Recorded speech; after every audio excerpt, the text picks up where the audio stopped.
Hi everybody. I've been asked over on the Hobonichi users group by Kate about how I use my Hobonichi for research notes. So I told her I'd do a really quick video kind of going through what it looks like and what all I use in it. So um, this is the Hobonichi that I use for my research notes. It is a April start Hobonichi.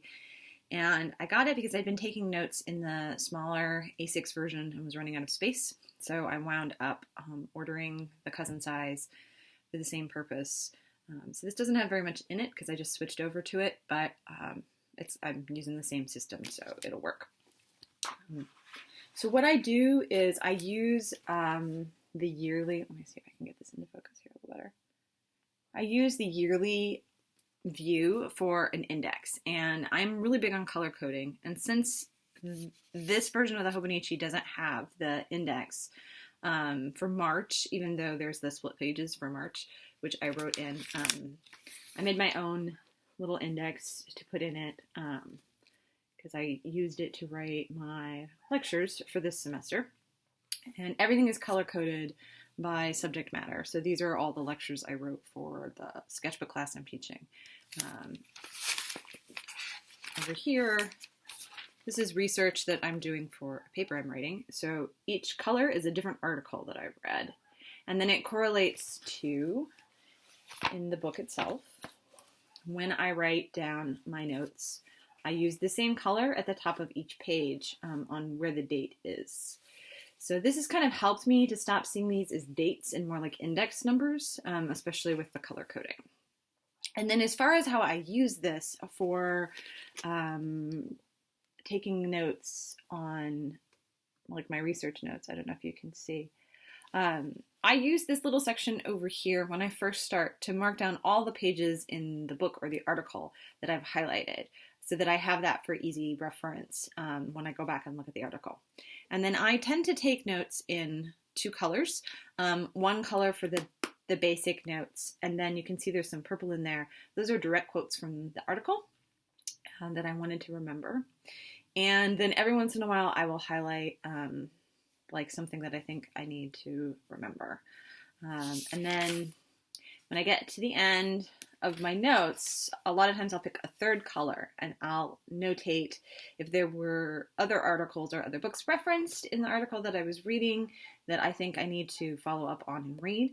And then I use this section again to write the list of questions that I kind of stumbled across for myself in the reading. So this way I have a really nice kind of visual reference, and it's easy for me to see, you know, what the quotes are and what the further reading should be. And then I do the same thing, you know, you can see this is the next, I'm getting ready to start reading another article. This one I picked pink, just that was the next color up that I was using. One of the things that I really love, and I got this off of Jet Pens, and I will try to find the link and index it, are these little tabs.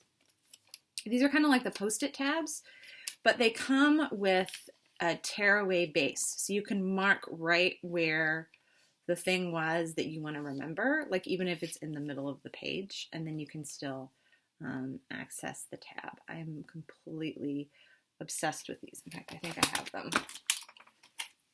right here. This is what they look like. I don't know if you can see them.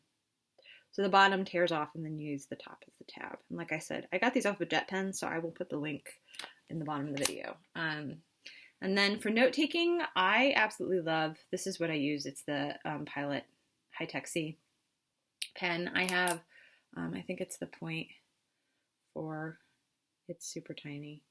But that way I can use every single square, not waste any space. And then for the color coding and the highlighting, I'm a huge fan of the zebra highlighters. I have two of the different color sets. I'm going to order the third.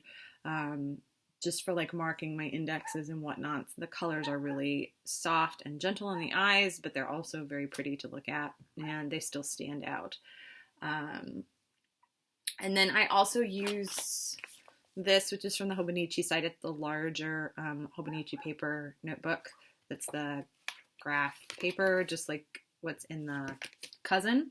And I have the perforated cutter, which I got off of Amazon, so I can slice it out and then either washi tape or glue the pages in if I need to take extra notes, or I take notes and I don't have it with me.